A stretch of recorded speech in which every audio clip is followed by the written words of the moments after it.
A distopia chegou, tá, pessoal? Operação da PF contra vazamento de dados de ministros do STF tem estranhezas e pontos obscuros. Gente, quando que a gente sonhou com uma matéria dessa no Globo? Era presumível que ia chegar um negócio desse. Era presumível que esse negócio ia explodir desse jeito. E agora ninguém sabe o que fazer. Por quê? Porque ninguém sabe como controlar, aspas, o controlador. Como fiscalizar o fiscal. Ninguém sabe como quem julga o juiz que é o último a julgar na fila. Então a gente tem que citar os nomes aqui, Marco. Tem que citar nomes, porque aí tem que citar nomes aqui, vamos lá. Porque a Karina já deu o gabarito aqui, o gabarito técnico, e eu ia acrescentar só a questão da competência desses servidores, porque, né, a gente está falando de certo, de Receita Federal, mas aí vamos lá, qual dos servidores da Receita Federal é deputado? Qual dos servidores da Receita Federal é senador? Por que eles estão sendo investigados no Supremo Tribunal Federal? Mas isso é chovendo molhado, gente. Isso aí já está há 6 anos, como a Karina falou aqui. Não sei quantos anos que a gente fica cobrando. Gente, por que esses casos estão no Supremo? Ninguém sabe, ninguém viu. E aí agora a gente tem duas situações, duas pessoas, dois atores que o Marco acabou de colocar. Como que a gente vai controlar o controlador? Porque isso não era para estar lá. Mas essa situação ainda está lá por causa de duas pessoas. Primeiro, o senhor Davi Alcolumbre, que é amigo do senhor Alexandre de Moraes, está blindando, por exemplo, saiu uma matéria agora, se eu não me engano, foi na grande imprensa, mas eu não lembro se foi na Folha, se foi no Estadão, dizendo que ele não vai aceitar pedido de impeachment do Toffoli. E aí dizendo que isso pode criar um precedente perigoso. Não sei se a gente iria entrar nisso, mas eu já vou adiantar a minha posição aqui, Marco. Mas você já viu isso em algum lugar do mundo, meu Deus do céu?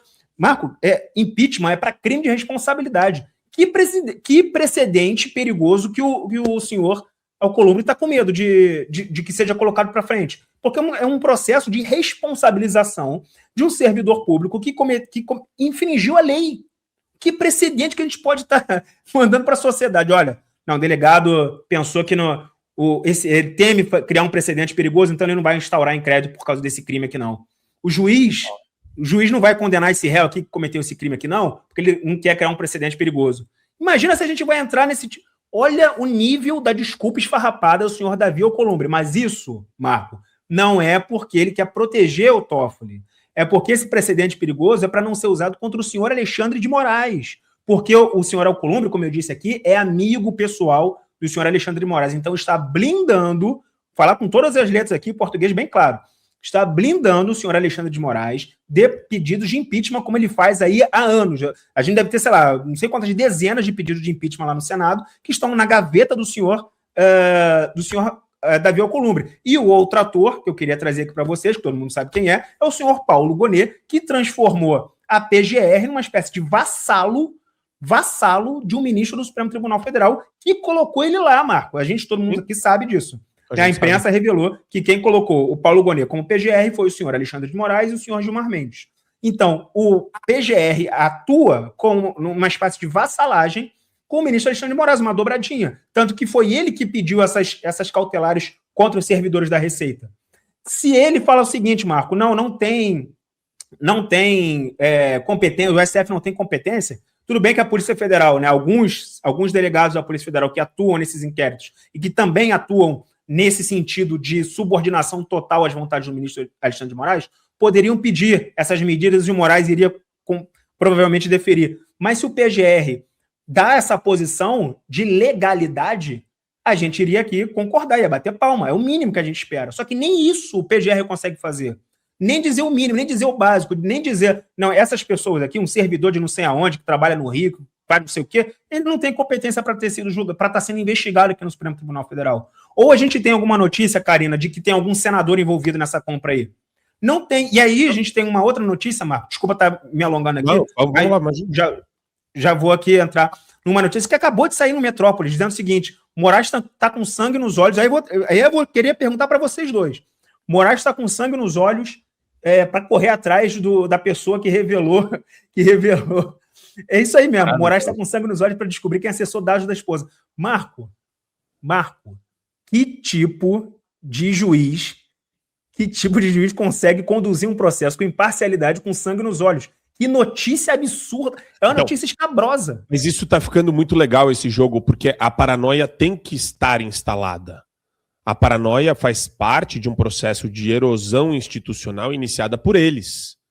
Então, a paranoia não é uma coisa inusitada, que ia começar um estado de paranoia. A gente tem falado isso bastante no passado já, antes disso até. Porque é o seguinte, quando que a gente começou a falar de paranoia? Com a Magnitsky. Agora, mudou.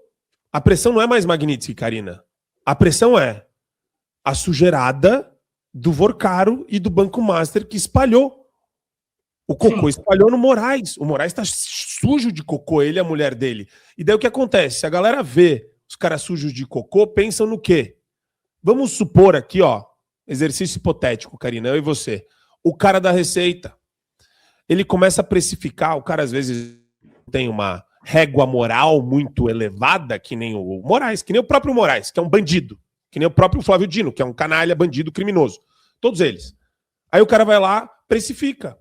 Quanto custa vazar os dados da esposa do Moraes? Quanto que dá para colocar no bolso? Por quê? Porque virou um ativo.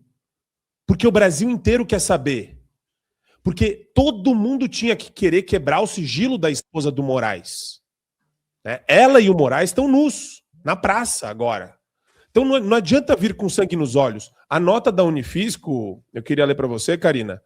Os auditores fiscais, isso me incomoda, tá? Os auditores fiscais da Receita Federal não podem, mais uma vez, ser transformados em bodes expiatórios em meio a crises institucionais ou disputas que não lhe dizem respeito.